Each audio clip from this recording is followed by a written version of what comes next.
On this episode of the Personal Finance Podcast, 9 lessons after 500 episodes.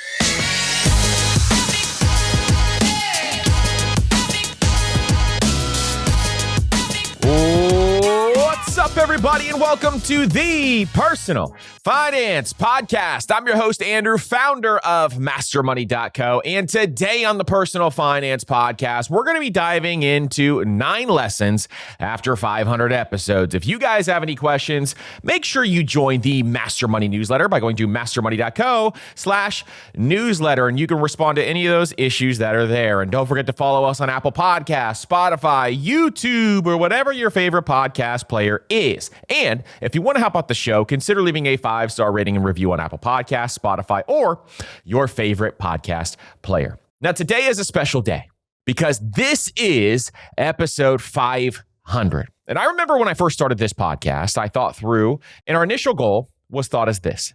We had no idea what was going to happen with this show. We had no idea which direction we were going to go with this, but I knew I wanted to help people. And I knew that I had a vision in my mind where I saw someone who was really just struggling with their money. They were stressed about their money. They were anxious about their money, and they didn't know what to do next.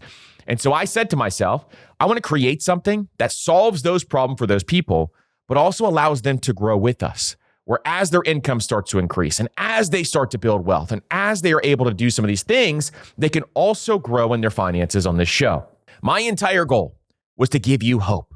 My entire goal is to bring as much value as possible to you. That is why we do this. And I say that on a lot of different episodes. But in addition, my goal is to show you that you have the opportunity to do anything you want in this life, and money is the tool to get you there. You have the flexibility and the ability to spend your time doing the things that you want if you use money as a tool.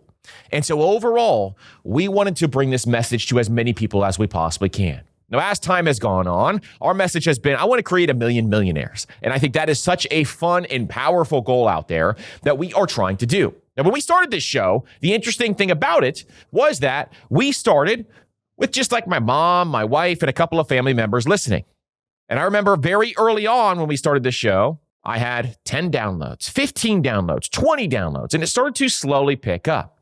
In the first episode I ever did, I didn't know that you could do an episode and not do it perfectly all in one take. Now, for the most part, we do this much better where we're kind of doing these in one take. But when I first started and I wasn't even in the know on podcasting, I thought you had to do it perfectly all the way through. So my first episode of this podcast, I recorded it 40 different times. And I was like, this is unsustainable. I don't even know what to do. But then I realized, oh, shoot, you can go back and edit these podcasts. That's how little I knew. And now the amazing thing is we have seen growth of this show over the course of the last year that has exceeded my expectations beyond anything I could have ever imagined. And I want to thank all of you for being here with me. I want to thank all of you for sticking with me as we have gone through all of these different episodes, because episode 500 is special.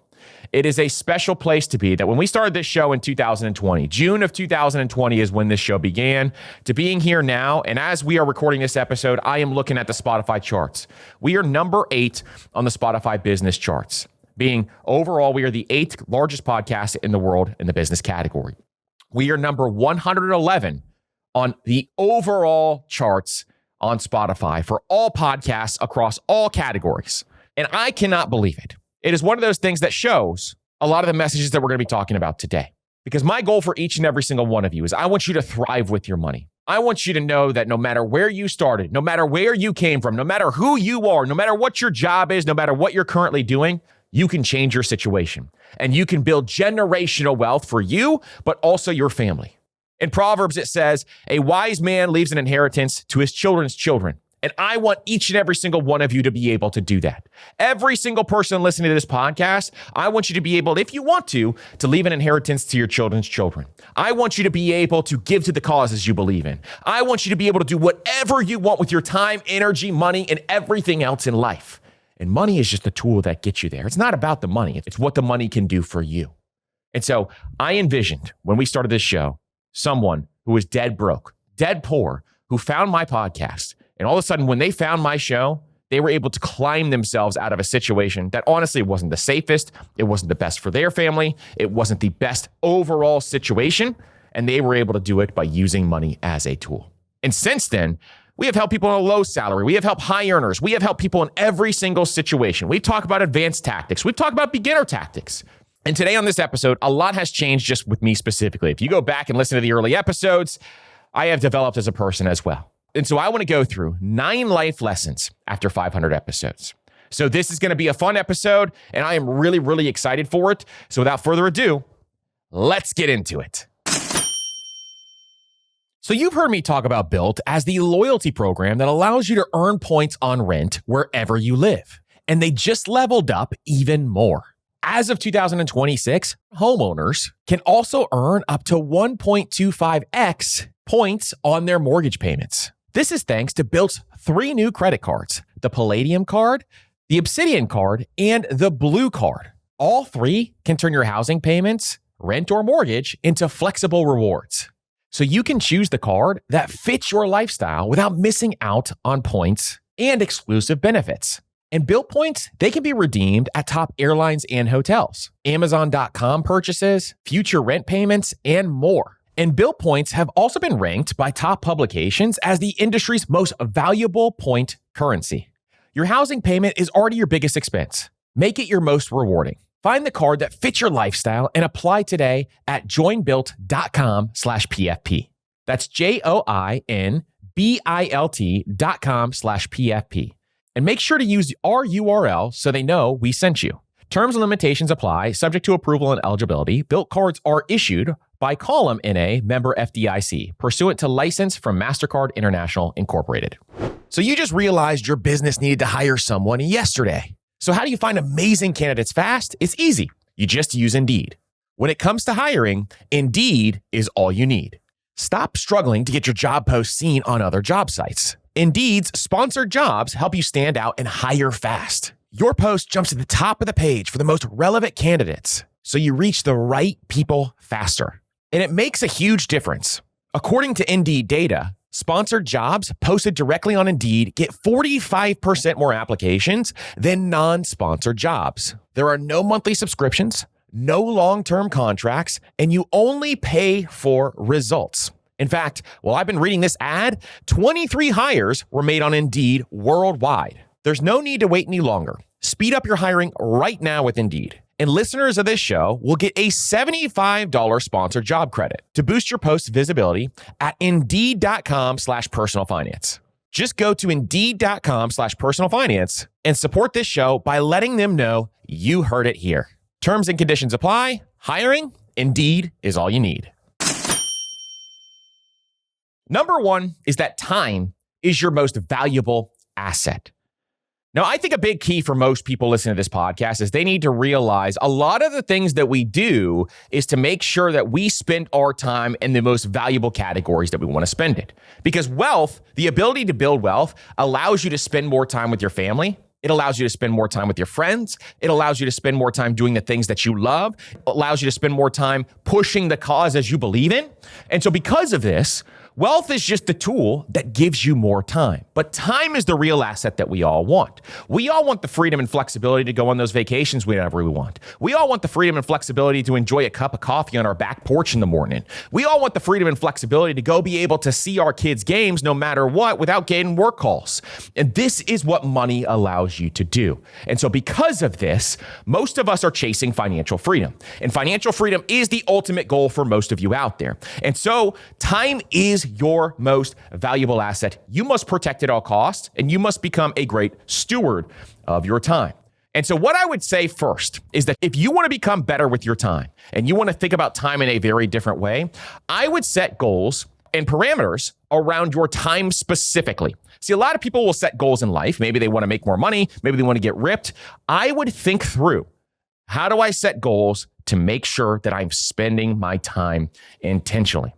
Now, if you are unsure about how to spend your time with intention, the number one thing that you can do is time block. Now, we have this thing in Master Money Academy called Master Your Money Goals. And inside Master Your Money Goals, we go through time blocking and how important and powerful it can be. It is one of the most important things that most people need to be doing is setting up a time frame and time blocking their time. Now, this sounds like you're going backwards. It sounds like you're not spending your time doing what you want, but time blocking allows you to actually allocate your time towards the things that you actually value. So each and every single day, you know when you wake up what you're going to be doing that day. If you want to exercise more and spend more time on your health and fitness because you want to live longer to see your family more, you should be spending more time doing that, and you should be time blocking more of that into your calendar. If you want to spend more time thinking about how to build more wealth or on your side hustle, you should be allocating that time in your calendar every single day.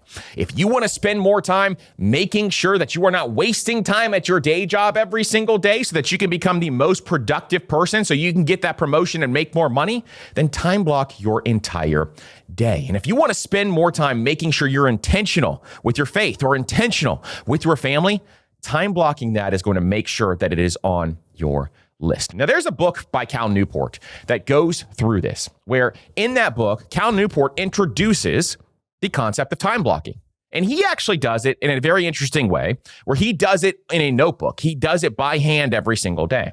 Now, how do I do it? I just do it on a Google Calendar. I do what I call my Sunday night ritual. And every single week, I will set up parameters around my entire week of what I want to make sure that I accomplish. And so when you look at this and you set parameters around this, this removes time sucks from your life. How many of you right now are saying to yourself, I am so sick of how much time I am spending on my phone.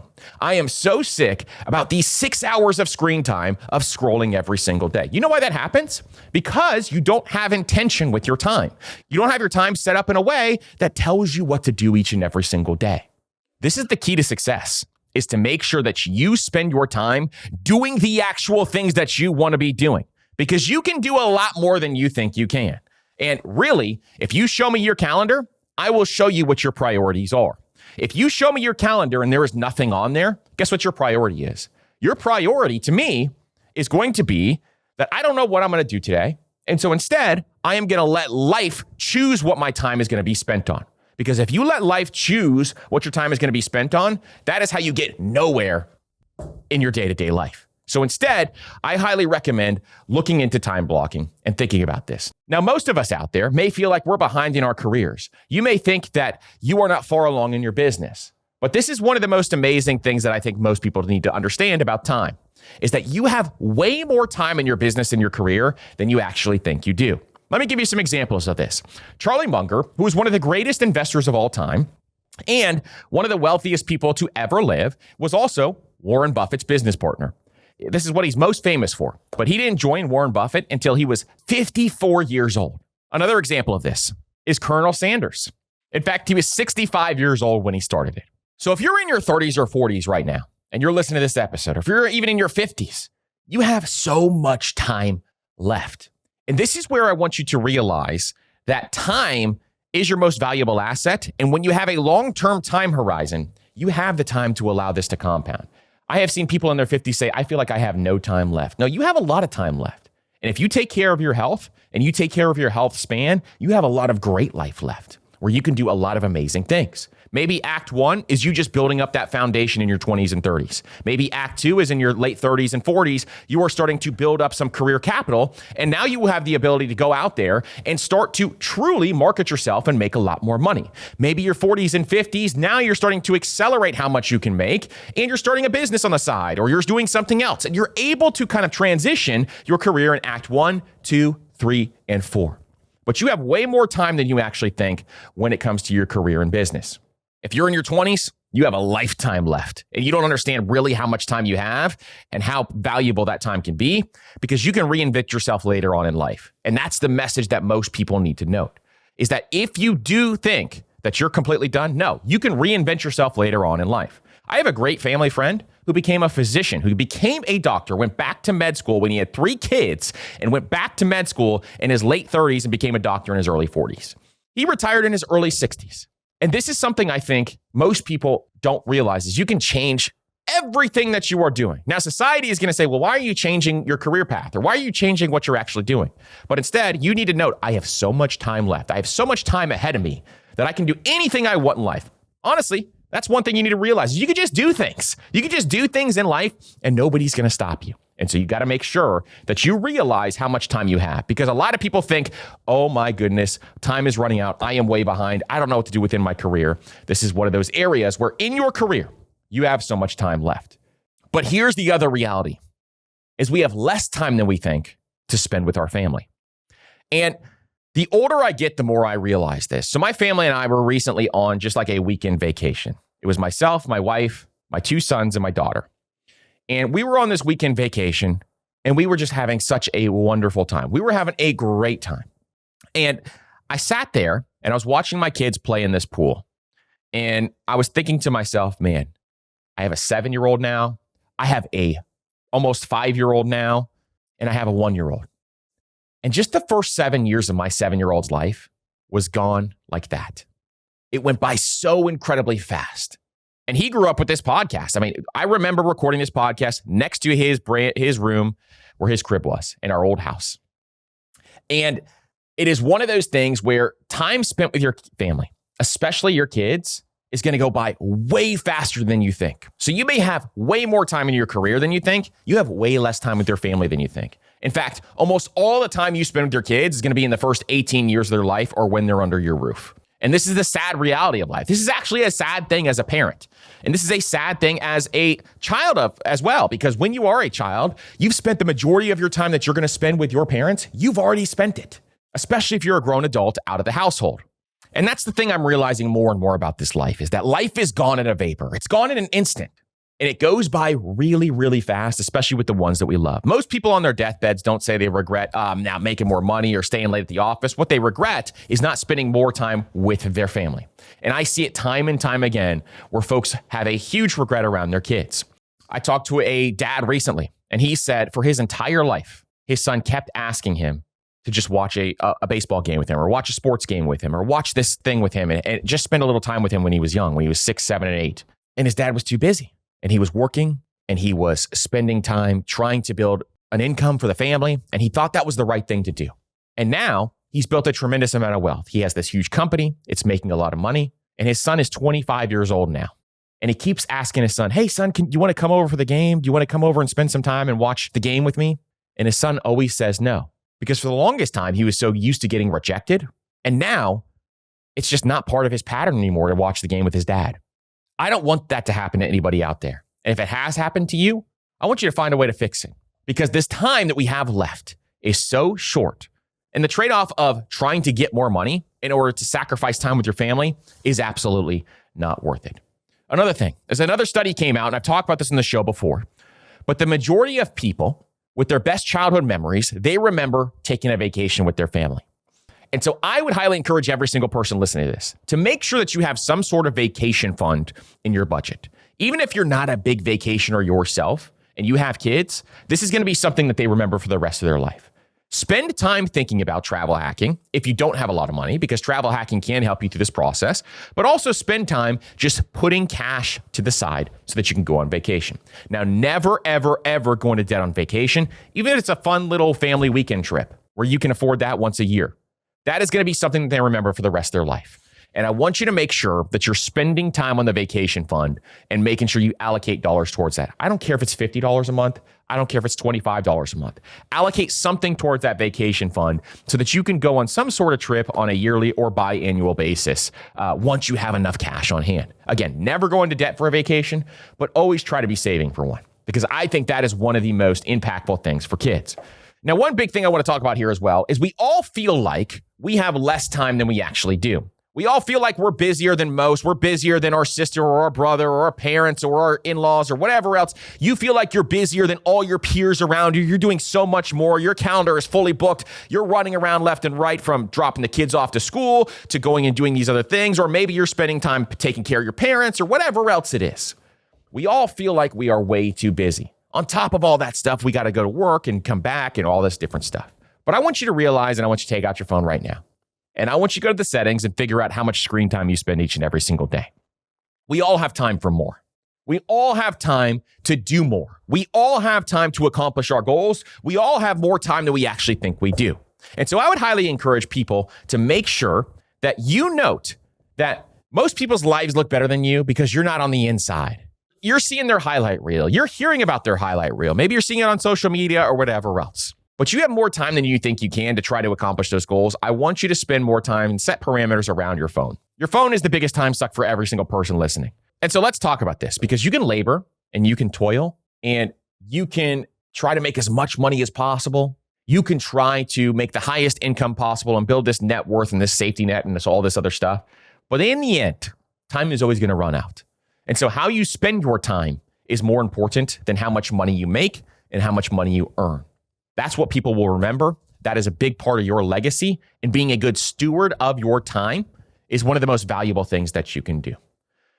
The most important things in life take the longest to build. And I want you to remember that. The most important things in life take the longest to build. And so you need to be patient. You need to understand that good things take time. And really, in reality, if things are happening way too fast, that is typically not good for you. And so your time is one of those things that I want you to be more intentional about this year. If you are not intentional about your time, spend a few hours over the weekend or over the next couple of days saying to yourself, how can I be more intentional about my time and how can I spend that time wisely? Let's get into number two. Number two, let's get into some finance stuff here because your money decisions are fully rooted in psychology. Now, it has become increasingly important that we understand that money psychology runs our life. And there's a book called The Psychology of Money that dives deeper into this, but it is very important that you master the skill of money psychology. Your psychology is 90% of being good with money, and only about 10% is the head knowledge that you have. And so mastering your money psychology in steps is going to be one of the most important things that you can do on the path to building wealth. Because when you master your money psychology, you can make better decisions. You can make calm decisions. It reduces your stress around money. It reduces your anxiety around money because you know why you're thinking that way, or you understand your why. And you understand why this is happening or why that is happening. And so I want you to think about a couple of different things. One of the most important things is how you were raised.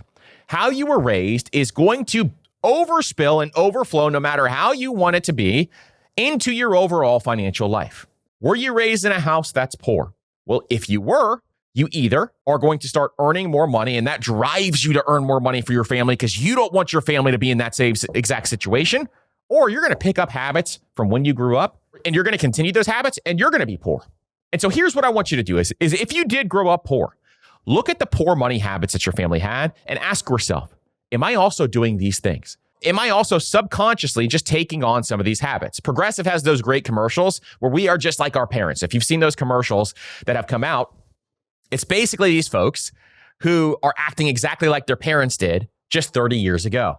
And they're really funny, but they're also very true because this can happen to a lot of folks. Now, it is very, very important that you understand how you grew up and you understand some of those things that happened when you were younger. Were you in a family that was well off or were you really privileged? Well, if that's the case, you can also have bad money habits because you never learned how to handle money, but you also could have learned some good money habits and become a good steward of money. Did you get money as a child or did you have to work for it?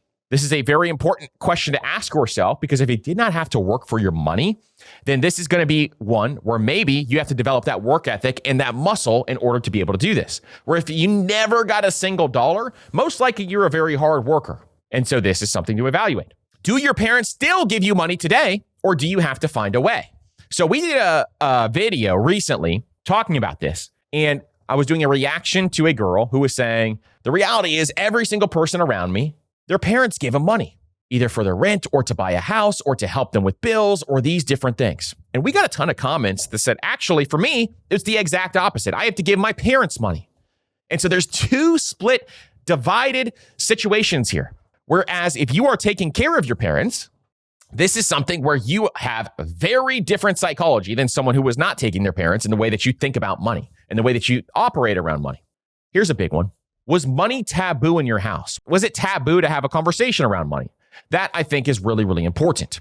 Now, another side of the coin is not just how you were raised, but some of your fears that you developed based on how you were raised around money. And a lot of people make financial decisions based on their fears. And I want you to identify what your fears are. If you have fears around money or you have thoughts around money and you don't know what they actually are, I'm going to give you some ideas here on what they could be. Are you worried that one day money is going to run out? This is an innate fear that I have. Why do I have this fear? Because I've told this story a number of different times. When I was living paycheck to paycheck, all of a sudden, one day I was going to work and I went to go fill up my tank of gas and I did not have enough money to fill up my entire tank of gas. My money ran out one day. And so now my greatest fear in life is for money to one day run out. And I know a lot of very wealthy people with that same exact fear, and that's what drives them to continue to push. That's what drives them to continue to keep going. It's an inaccurate fear. It is a fear that really is not logical long term, but it is one that I need to get over and conquer. So I've spent a lot of time thinking about it. I've spent a lot of time getting over this fact, but that is one of my personal money fears. Now, I want you to think about some of your money fears. I want you to think about what those actually are. Because do you have an abundance mindset or do you have a scarcity mindset? An abundance mindset is someone who knows, oh, I can go and earn more money and I can take those extra dollars and invest those dollars. Whereas somebody with a scarcity mindset is thinking, there's not enough to go around and I am not going to be able to earn more money. I need to do everything in my power to get my nut, to go get out there and get what is mine. Another question around fears. Do you actually understand money or do you treat it as monopoly money? Is it just something that you do? Is it just something that you get money and you spend it? You don't care about taking on that car loan because you don't understand money. You don't even understand the impact of interest rates. Do you look at the monthly payment on a car loan and say, I can afford that. That's how I'm going to do that. You never look at the monthly payment. And so there's a lot more education to money where if you have that understanding, that's going to help your money psychology long term. Are you fearful of falling behind others? Is everyone around you seemingly doing better than you are? Or is this something that you feel like you're falling further and further and further behind? If that's the case, I want you to evaluate why you feel that way. Evaluate your circle and the people that are around you. Are you fearful of not being able to retire? Are you getting closer to retirement age and you're worried about, I'm not going to be able to retire? This is one of my biggest money fears. Are you fearful about making less than you should? This is something that I struggled with in my 20s, where I felt as though I didn't make as much as I should. And so I did something about it. And I constantly was trying to find ways to make more money. But this fear drove me because I knew that overall I should be making more money and I fear I'm not maximizing my potential. And so I push and push and push in order for this to drive you. So as you can see, as I'm talking through this, some of these fears can be positive in terms of what your actions are going to be in the future. But you still need to make sure that you are evaluating and understand that these exist, because if you don't, you can make some very poor money decisions based on your fears. And I don't want that for you. Also, what are some of the preconceived notions that you have around money? Do you believe things like buying a house is always a good decision? There are so many people out there who believe that you should always buy a house no matter what without running the numbers. And this is a situation where I get so much flack when we talk about running the numbers on a house. And really, if you know the math, you know you have to run the numbers. Otherwise, you can make a bad buying decision. Are you that type of person? Did you grow up in a household where your family said, no, always buy a house. You must own a house because this is the best financial decision? Well, if they don't have a financial education, they're going to say that. And so you want to make sure that you run the numbers first. Or do you feel like the only way to build wealth is to go to college and get a steady job? A lot of people feel that way. And it's not true, but it is something that you should evaluate if it is true or not for your specific situation. Do you feel like budgeting means restriction and deprivation? This is a big one I see as well, where people do not want to do any form of budgeting whatsoever because they feel like it's restrictive and it's depriving. But guess what? A budget is in fact just telling your dollars what to do. It's the same thing as time blocking. It is telling your dollars where to go and what to do. And in fact, it is freeing because it is allowing you to spend more on the things that you value. And spending is a skill. Spending is a skill that most people need to learn. And this allows you to spend more on what you value. Do you feel as though you need to earn a good income to become wealthy? Do you feel like the only way to become wealthy is to earn a good income? Well, we've proven on this podcast time and time again that you can even build wealth on a low salary. We just had an episode about this, where you can have a low salary and still build wealth. In fact, Ramsey Solutions did a study, the largest study ever of millionaires, over 10,000 millionaires, and one of the top 5 jobs of those millionaires was a teacher. You can build wealth on a lower salary. You don't have to have a high income. But do you believe that? Was that a preconceived notion that was put inside of your brain? Do you believe that most millionaires were handed money? There have been a number of different studies now where people believe that most millionaires inherited their money. Do you know that 79% of millionaires did not inherit their money? This is the best news ever for you and I. Why? Because now all of a sudden we realize, well, 79% didn't inherit their money. I can do this too. I can be a self-made millionaire. And that's what I want for every single one of you, is these preconceived notions are going to kill your activity towards building wealth if you don't take care of them early and often, and you don't understand what the real stats are. There are way too many people out there believing this stuff when it is absolutely not true. You can build wealth. You can do it today, but it's totally up to you. Do you believe that debt is normal? That everybody has debt, so I should just take on debt. I should take on this car loan. I should take on this personal loan. I should just take on credit card debt. Who cares? Everybody's got it going on. Let me tell you right now, taking on big chunks of debt is not normal and should not be normal. It is not something you should be doing over the long run. Do you believe that creating a retirement plan is for someone later on down the line as they're getting closer to retirement? Is that a personal belief you have? Do you believe investing is gambling? I see this time and time again, where people believe investing is gambling because they made a mistake investing because they didn't have a full understanding of how to invest. Do you think the stock market is for rich people? No. Let me just tell you something right now. The stock market is for you, and the stock market is for me. The stock market is for everybody. And it is one of those things where you can invest in real estate, you can invest in stocks, you just have to let time do the work and you can build wealth. So this is one of those areas where I want you to evaluate your money psychology. I want you to evaluate why you spend the way that you do, why you save the way that you do, what your fears are, what your preconceived notions are. I want you to think about how you were raised. All of these are so incredibly important to understand your psychology, to understand why you think about money the way that you do. Because this, my friends, this is by far one of the most important things that you can do. And the more people I talk to, and the more people that we coach inside Master Money Academy, we're seeing this over and over and over again. You have the potential to unlock a tremendous amount of wealth, but it starts with mastering your money psychology. Let's jump to break, and we'll be right back. You know what happens every new year? We start looking at our money and saying, how do I actually make progress this time? Whether it's paying down debt, saving for your emergency fund, or saving for a house, you need more than just a tracker. You need a plan. And that's where Monarch comes in. Monarch is the all-in-one personal finance tool that I use to actually move the needle. It shows where my money is going across every account, budget, investment, and debt. And it helps me to redirect it towards my goals. And it's not just tracking. It gives me projections, timelines, and visuals that show how close I am to financial freedom. I can even share it with my wife so we're on the same page with no additional cost. So set yourself up for financial success in 2026 with Monarch. Use code PFP at monarch.com for 50% off your first year. That's half off of monarch.com with code PFP. Billion-dollar investors don't typically park their cash in high-yield savings accounts. Instead, they use one of the premier passive income strategies for institutional investors, which is private credit. Now, the same passive income strategy is available to investors of all sizes thanks to Fundrise Income Fund, which has more than $600 million invested in a 7.97 distribution rate.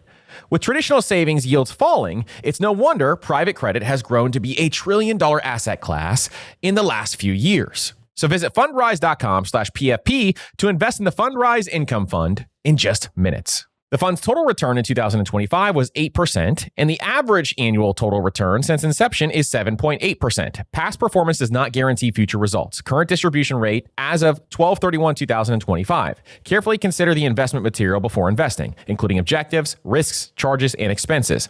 This and other information can be found at the Income Fund's prospectus at fundrise.com/income. This is a paid advertisement. After the holiday chaos calmed down, I had a moment one morning.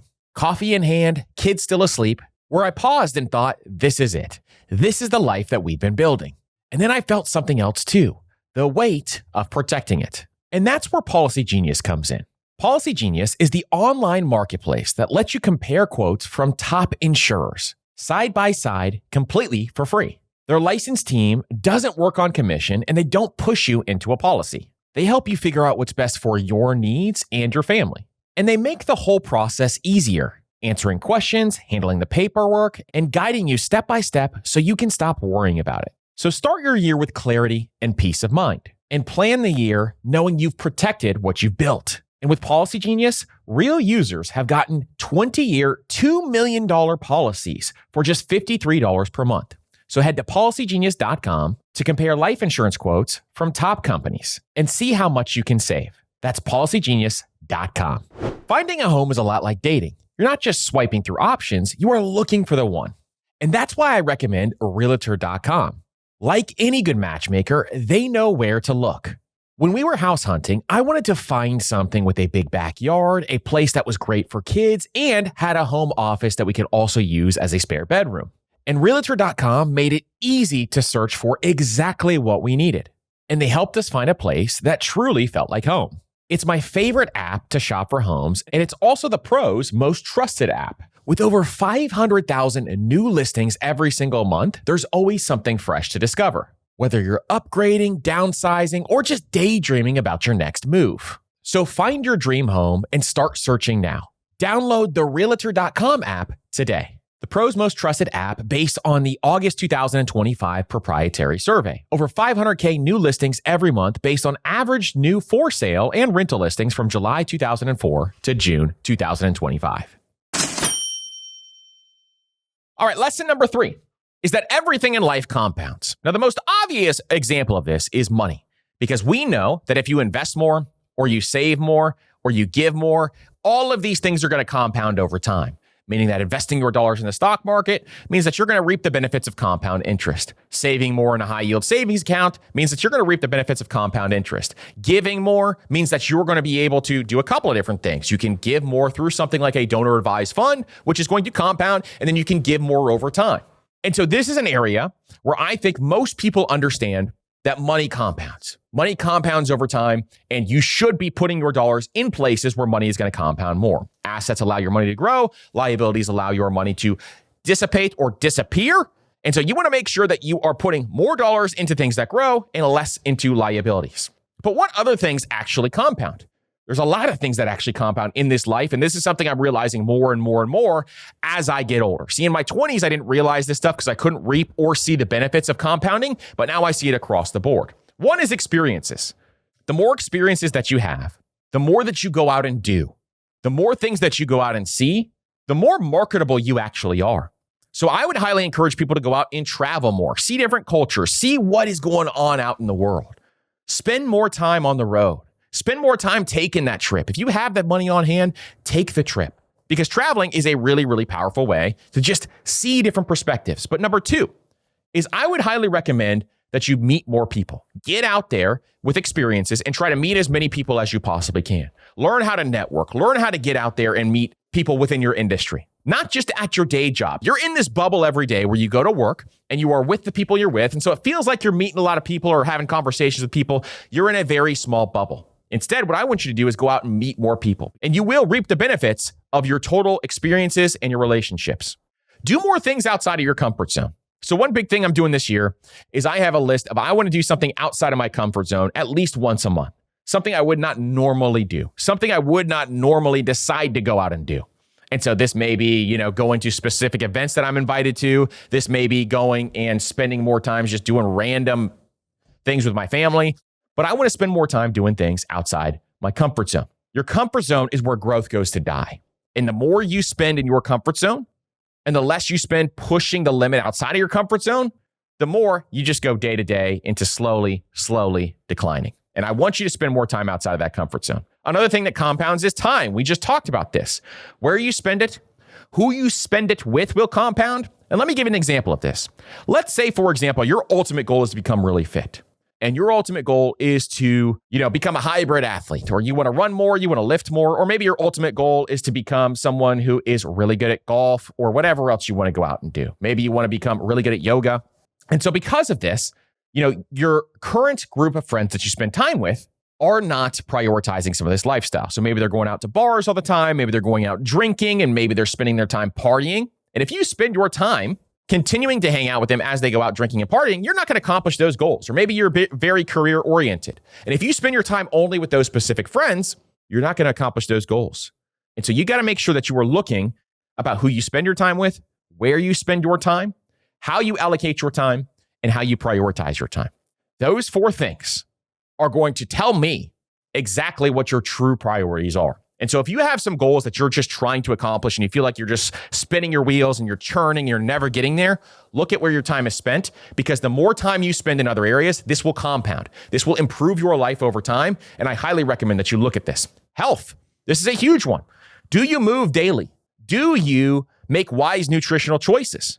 These will compound for the rest of your life. Because if you don't, what will happen is that later on in life, you will have a hard time getting up out of a chair. You will have a hard time walking. You will have a hard time bending over and grabbing something.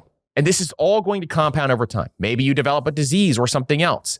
And so health tremendously is a compound effect. Do you smoke or drink all the time? Because if you do, you got to get a hold of these because it will compound against you if you are not careful. Knowledge. This is a huge one. And this is one of the biggest ones that I have seen in my own life is basically all of these I've talked about here thus far, but knowledge is one that I want to show you and I can show you tangibly. So Warren Buffett said, knowledge is the greatest form of compound interest. He talked through why he reads 500 pages every single day. And the reason for that is because he feels as though that was the most important way that he could spend his time in order to be the best investor of all time. And so he spent his time reading. That's what he did.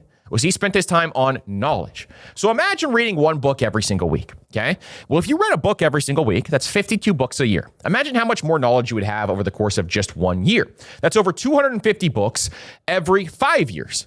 What does that mean? That's over 500 books over the course of a decade. So let's say, for example, you start your career and you work for 40 years. If you read one book every week, you would have read over 2,000 books. Do you think you'd be much better off than the person who didn't read a single thing, who watched Netflix every single night, who spent their time doing stuff that reaps zero benefits whatsoever? Who do you think's going to win in that situation? Because you can pull from the knowledge that you have gained from those books, even if you retain 4%. It is a massive difference in what you can do. But also, part of reading and part of trying to gain knowledge is to ignite your mind, is to actually spark ideas. And so what happens a lot of times is I find that when I read, all of a sudden I begin to spark ideas in other areas of my life, where this allows me to be more consistent in everything that I do. In addition, if you're a big scroller out there, and I'm going to keep ragging on scrolling, because if you're a big scroller out there, this is a way to exercise your mind because you're consuming, and reading is consumption, but it also is going to make sure that you are exercising your mind day in and day out. So reading is so important, and it's really important to time block reading into your day if you have not, because I can highly encourage you to do this over time. Now imagine the same thing. Imagine you started to listen to podcasts on your commute, just like this one, every single day. Imagine how much your knowledge would compound if you're listening to shows that are going to help improve your life. This is another thing that you can do that I did. My first 5 years in the corporate world, all I did is I would read books in my spare time. And while I was in my cubicle working, I would listen to podcasts that would help me in my growth journey. I would listen to business podcasts. I would listen to personal finance podcasts. A lot of the knowledge and the baseline that I built started during that time frame. After college, most of the knowledge that I have now came after college. College almost did nothing for me outside of learn how to be an adult. Sure, we got some great perspectives. Sure, we learned some things. But at the same time, the stuff that I learned after on my own knowledge plan was so much more valuable than anything else. Another thing that compounds is your habits. If you start to develop bad habits, then all of a sudden, it's going to be very hard to break those habits. Atomic Habits is a great book if you haven't read it by James Clear. But in that book, he teaches you, hey, if you're starting to develop a bad habit, here's how to break it. And it is something where sometimes the bad habit is just not doing something. So if your goal is to exercise and to spend more time working out, and you start to see that, oh, I'm 4 days in a row and I haven't done a workout yet. Well, you're starting to develop a habit of not working out. And so you need to make sure that you do the things that are going to help you in that specific area. Now, you've heard the saying, we are what we repeatedly do. And so your habits are going to develop who you are, and you need to make sure that you protect that area. Other things that compound, relationships. Your skills. You can compound your skills. Your skill stack that we talk about all the time is a huge one. Discipline is a huge one. If you start to be undisciplined in one area, it will start to develop in every single area of your life. Whereas if you are disciplined in every area, you are going to develop discipline throughout every single area of your life. This, my friends, is so incredibly important to realize that everything in life compounds, and it's up to you to decide which direction you want to compound in. Number 4, lesson 4 is a big one. And this is one that I think most of us need to learn. Nobody cares and nobody's thinking about you. So I think a lot of people are nervous to take the leap in life into various things because they are worried about what people think about them. And why this often matters is because people are worried about looking foolish or being judged or saying the wrong thing or making a visible mistake. Let me tell you something let's get honest here. You guys are going to listen to me open up a little bit on this episode. I wanted to start this podcast 4 years earlier, and I never started the podcast because I was worried about, what would my peers think about me? What would my job think about me if I had a podcast? What would my friends think about me if I had this show? And I wish I would have started it even earlier because we could have helped that many more people. But instead, I was selfishly thinking to myself, well, what is everyone else around me going to think if I start this show? But instead, what I should have done was just start the show. Just get the ball rolling. And it wasn't until 2020 when my wife encouraged me and said, hey, you've been talking about this for years. Just go do it. Just get the ball rolling. Just get started. And so that's when I decided to go buy a mic and get started. And so that is an area where I think most people have the same exact fear. They're scared of making a visible mistake, and maybe they're quitting at some point in time, or it's just a complete failure. They're scared of saying the wrong thing in front of their friends or family. They're scared of being judged. They're scared of looking foolish in front of everybody else. But instead, this is an area where you can really push the envelope if you are bold in your decisions. Nobody cares. Everybody in this life is worried about themselves. They are worried about what's going on in their life. They're worried about their own families. They're worried about their own money. They're worried about their own health and fitness and everything else in life. They're all thinking about themselves and not about you. Nobody cares what you do. Maybe you go out and do something. Let's say, for example, that you are someone out there who wants to go out and help people in a specific field. Maybe you're really into health and fitness. And so you decide, I'm going to start my health and fitness social media channel. And so you go out and start doing it. And some of your friends make some comments and remarks. They start to make fun of you. And in your head, you're thinking, oh, they're thinking about this all the time. They're thinking about me and they're making fun of me to all my friends behind my back. And maybe they are, but they don't really care. Deep down, they don't really care, and it's not really something that you should be worried about. You should be worried about what you want to do and what is best for you. Now, this happens a lot in different areas in real life. Number one is in your career. So people stay stuck because they fear judgment from other people. They fear judgment from their in-laws. They feel judgment from their friends. They feel judgment from their direct family members. And so this is something where they're too busy worrying about other people instead of their own performance. And so in your career, you need to make sure that you are thinking about what you need to be doing. Number two is money. People don't invest, or they don't negotiate their salary, or they don't change their lifestyles because they fear, what will people think? This shows up in health. This shows up in content and creativity. But there is freedom on the other side, because when you accept the fact that nobody is thinking about you, that nobody really cares, that nobody's really worried about what you're doing in your day-to-day life, you can take more shots. You can move a lot faster with things that you actually want to do in life. You can ask for more, meaning that a lot of people are scared, well, what will they think if I negotiate my salary? No, ask them for more, and then it's their job to say no. You can try things sooner, and you can live life lighter. And that, I think, is the big message for most people, is that nobody's thinking about you. And Morgan Housel gives a great example of this when he talks about, and I've mentioned this in the podcast before, and I've had some pushback on this, but I do think this is a great example. He talks about the guy driving up in a Ferrari. Now, some people said, well, I just think about the Ferrari and how great of a machine it is. But what a lot of people think is when they buy a Ferrari, they say to themselves, oh, everyone's going to think I'm amazing. But instead, what people think is, wow, I would look amazing in that Ferrari. They're thinking about themselves. They're not thinking about you. And I want you to remember that, because this is rooted in your psychology. And again, you'll see your psychology goes across every area of personal finance. Number 5 is the answer is often to simplify. So you need to simplify your life as much as you possibly can, no matter what you are doing. So this comes with finances, for example. So a lot of people have way too many accounts. They have way too many investment accounts. They have way too many checking accounts or savings accounts. They have money all over the place. Simplify down to as little accounts as you possibly can get. This is the number one thing we tell people in Master Money Academy is at the beginning of Master Money Academy, we show you how to set up your accounts. And the number one thing that I talk about in there, and you'll see when you join, is that you need to simplify as much as you possibly can. Simplify, simplify, simplify. The more you can simplify, the easier your life is going to get. And the easier your life is going to get means that you can spend more time with your family, your friends, and doing the things that you actually want to do in life. Reduce the number of credit cards that you have. You don't need to have 15 different credit cards. Having 1 or 2 credit cards is absolutely fine. Then automating everything. So simplifying your life means that you automatically contribute money to your bills and your bills get paid off automatically. If you're still manually paying your bills in 2026, please stop. Please find a way to automate that process. If you're still saving money in your high yield savings account manually, please stop and find a way to automate that process. If you are still manually investing your dollars into a brokerage account, please stop and start to automate the process. Automation makes your life so much easier where you don't have to think about money anymore, because money is really simple. In fact, the way that to build wealth, and this is going to be a very simple concept, but it's much harder to put into practice, is to spend less than you make and invest the difference and avoid debt. Those 3 things, and you will be golden in comparison to what everybody else is doing.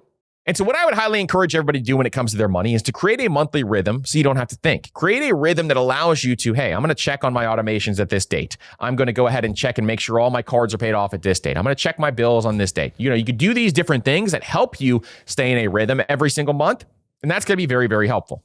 The same goes for everything else. Want to improve your body composition? Eat the same thing more often.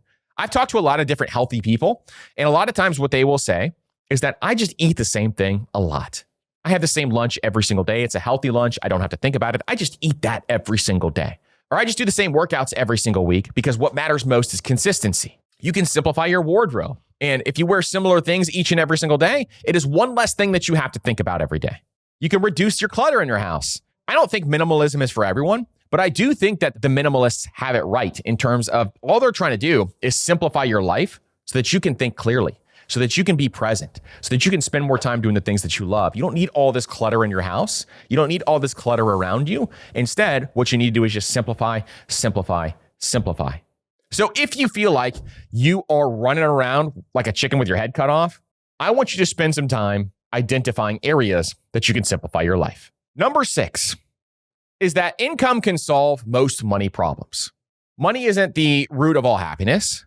But if you got problems, money can solve your money problems. And so the more income that you can drive to yourself, the better off or the better opportunities you're going to have to be able to build wealth. And so I think what income does solve is a number of different things that actually will help increase happiness over time. Now, if you're making $500,000 per year and you feel as though you're still not happy, well, money's not going to solve that problem. But if you are someone out there who is trying to figure out ways to increase your income, and you are making $40,000 per year, I think money can help improve your life dramatically. Improves your cash flow stress, meaning that your income creates margin, and margin is going to reduce some of the panic that happens in your life. It also, too, gives you the ability to save. Studies show that when you have savings on hand, your stress and anxiety around money gets reduced. It also increases the speed of progress, so you can achieve financial independence so much faster if you actually know how to handle and manage money. Because again, if you increase your income but spend it all, then it's not going to help you in life. But if you know how to handle your dollars and where to put those dollars, that is going to help you tremendously. It gives you more options in life. So the more money you have, the more options you have available to you, and you can do different things because you have that money on hand. And it gives you resilience. It gives you economic resilience against, downturns or market issues. It gives you job loss resilience because you have cash on hand, so you don't have to take just the first job that's offered to you. It gives you resilience in every single area of life. And so because of this, we want to make sure that we are increasing our income and pulling that lever. But if you spend reactively, if you're someone out there who inflates your lifestyle with every extra dollar that you make, and you avoid systems and automation, and you try to tie your identity to how much money you can spend, meaning you want people to feel like you're rich, and so you buy the bigger house, you buy the nicer car, you spend on the designer clothes, which is nothing wrong with any of those. But if you're doing it to develop your identity, it's not going to make you happier. It's going to make you more miserable, to be honest. But your income, when you are using it to buy your freedom, when you are using it to spend more time with your family on vacation or whatever else, when you're using it to reduce your stress around money, it really will make the biggest difference overall. You can only cut back so much, but you can earn more infinitely. And so the more people that realize this, the more they are going to say, hey, I really need to focus my time and energy on my money so that I can spend more on things that I love. Number 7 is that privacy is more important than ever and is now a wealth building skill. Here's something that's happening more and more and more is we are seeing data breaches happening on a daily basis.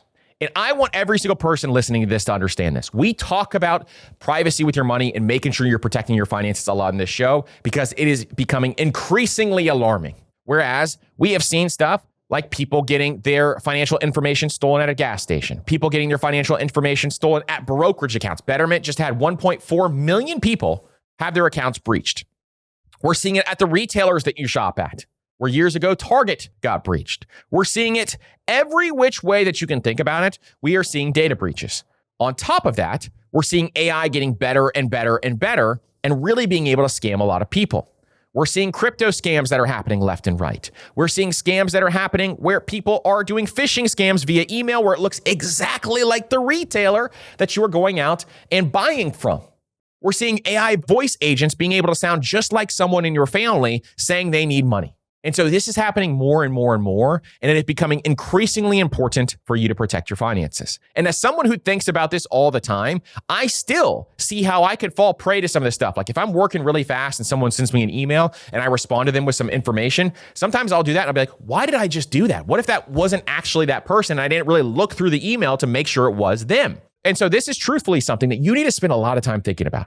And really, if you have a plan in place, it doesn't take a lot of time. You just have to set up the correct plan in place. So how do you do this fast? One is this is a very obvious thing. But if your password is the same thing across a bunch of different websites and you're just using that same password over and over and over again, or you're using the same 5 different passwords, you need to change that system right now. This is your wake-up call to change it. I know it's very obvious, but you need to change it. It needs to be something where everything is a unique long password, a bunch of letters and numbers jumbled together. Why? Because you can save these in different places now that are going to help you store this information so you don't have to remember it, but you have it there so nobody can get into your accounts. Okay, that's one. 2 is you need to freeze your credit. If you don't go out and freeze your credit currently, you need to go out and do that and make sure that you are freezing your credit. You go to the 3 major credit bureaus and you freeze your credit. It takes less than 10 minutes. And then to unfreeze or thaw your credit, then you just go to each of those major credit bureaus. You can do this online now, and you unfreeze or thaw that credit.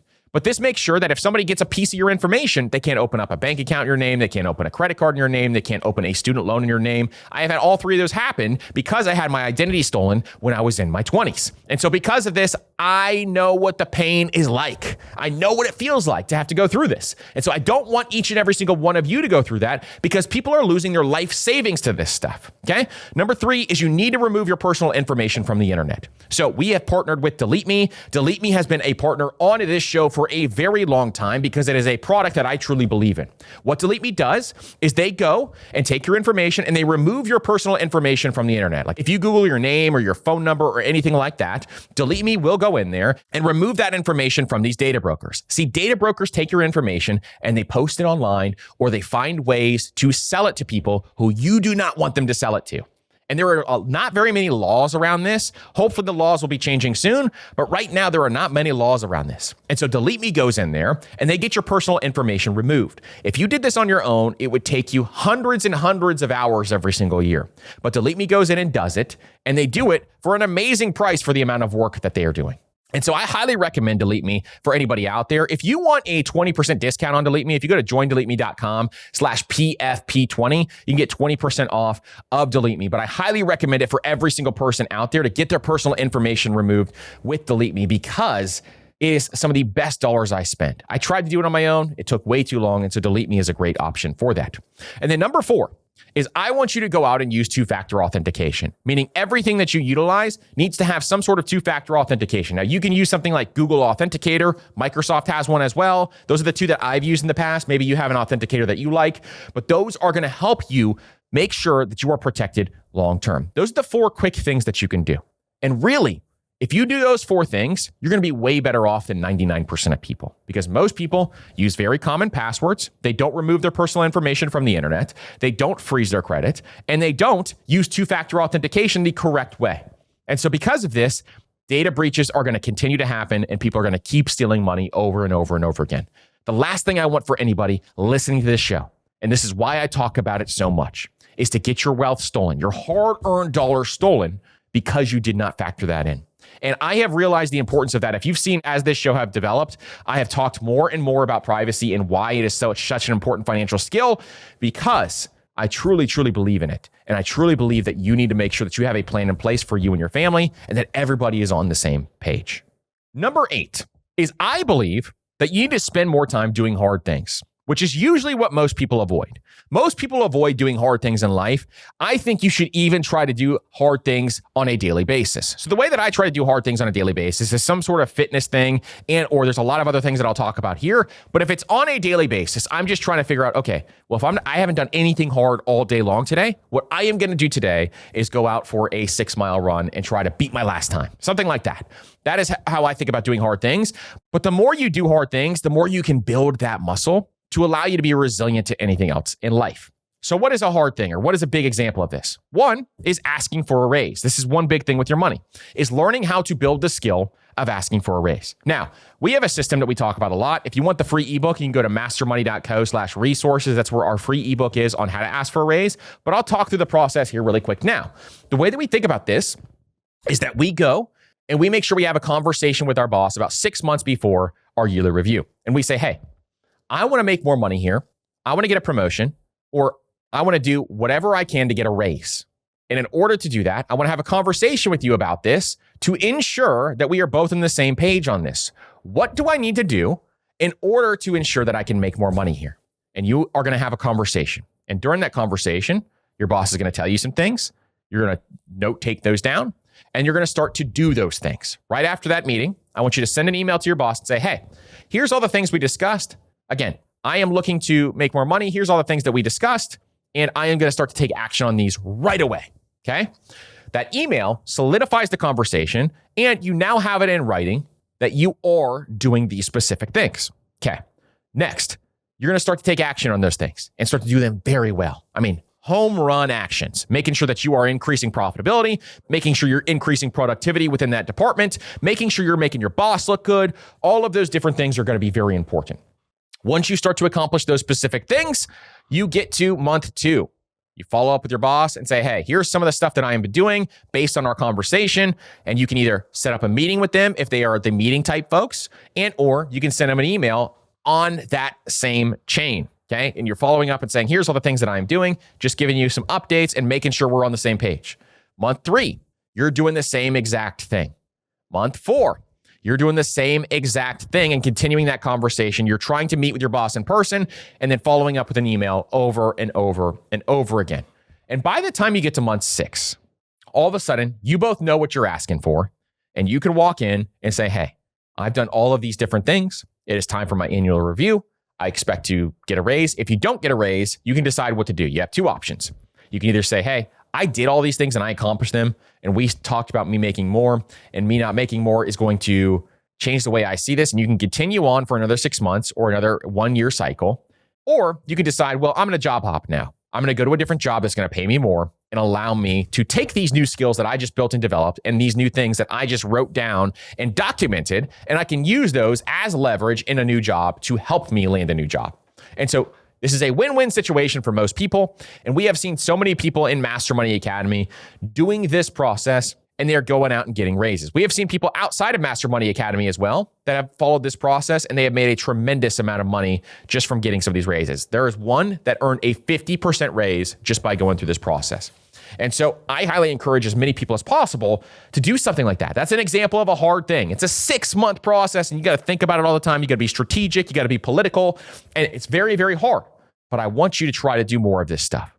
Another example of this would be negotiating your bills. You can negotiate most of your bills, from things like your cell phone bill to things like your insurance to things like your rent. All of these are areas that you can negotiate, and it's very important to learn how to do this. Sitting down and looking at your numbers. That's not something that's easy to do. That's not something most people want to do, but understanding what your numbers are is a hard thing. Making sure you get your workout in even when you're tired. That's another hard thing. Or pushing the envelope when it comes to your working out, trying to lift more weights or trying to run farther or trying to hit different yoga poses or trying out new types of workouts like Pilates or whatever else. All of those are going to be very, very helpful for you doing hard things. You know what else is hard? Saying no more often. Saying no to things that would waste your time and spending more time on things that are going to help improve your life. That's another one. Admitting you're behind is hard. Starting before you feel ready is hard. These are all examples of things that are pretty difficult, but they are necessary. And so we want to make sure that when we do this, we are developing, hey, this is my hard list for the month. And so you put together a list of some of the things that you want to do and you want to improve, because building that muscle is going to make you so much better in life. Now, some examples outside of money are things like waking up early so that you can get the things done you want to get done. Or maybe spending less time scrolling and more time reading. Or maybe looking for ways to have those uncomfortable conversations that you wouldn't normally have in order to network and meet more people. All of those are things that you could do, and all of those are different ideas that you can have. All right, so number 9. And number 9 is going to tie into the rest of this episode of exactly what we're talking about here in this episode, is that I want you to understand that you are 1 year away from completely changing your life. You are 1 year away from doubling down buckling up and changing your financial life, changing your health, changing your career, changing your productivity levels, changing everything you want to change in life. When we started this podcast in 2020, by 2021, our entire lives had changed. By 2022, they changed again. And by 2026, at the time I'm recording this episode, they have changed dramatically. And you can change your life much faster than you think you can. You could change the way that you think about money. You could change the way you spend your money. You could change the way you save and earn your money. And you could do it a lot faster than you think. And so I highly encourage each and every single one of you to sit down and think about some of the things that you want to do. What is important to you? If you were going to transform your life completely right now, what would be some of the things that you can do? Because if you're sitting right now listening to this podcast episode and you're saying to yourself, I am not where I want to be. I am not where I want to go. And I feel like life has just gotten a hold of me and I have done what life has told me to do instead of taking control of my own life. Well, you have the opportunity right now to take control of your own life. You have the opportunity to change your life forever. And the only way to do that is to decide right now to draw a line in the sand and decide right now, I am going to make a change. Because what I want you to know is I've seen it happen in my life over and over and over again. 1 year is an eternity when it comes to transformation.